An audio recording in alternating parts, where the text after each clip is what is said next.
Good morning, YouTube! Today, we're taking a look at Croagunk, the toxic mouth Pokemon. Croagunk is a blue Pokemon that looks a lot like a frog.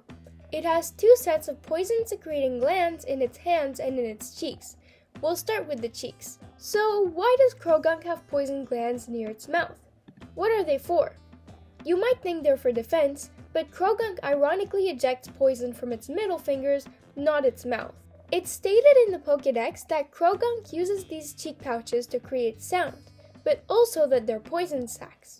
What the Pokédex doesn't state is that they're also vocal sacs, and Croagunk uses them to store poison as well as creating mating calls. By inflating its cheeks with air, Croagunk vibrates its vocal cords, which create this sound.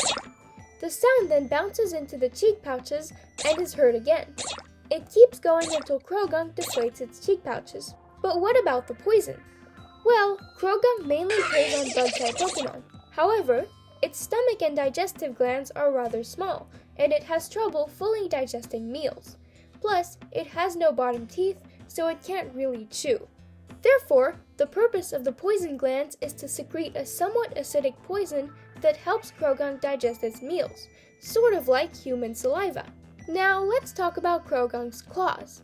Another thing the Pokédex says about Croagunk is that it stabs prey with its orange fingers, but taking a closer look, these are smooth. To stab prey, Croagunk uses retractable claws. These claws are hollow and connected to the poison glands in Croagunk's hands.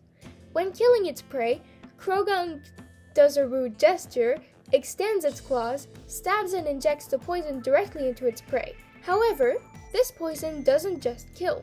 By squeezing a Croagunk's finger, you can extend its claw forcefully and make the poison come out, and by diluting it properly with chemicals that counter its deadly effects, it can become a good lower back pain relief. With that, make sure not to get stabbed by Croagunk, and don't try extracting Croagunk's poison yourself, leave it to professionals. Au revoir!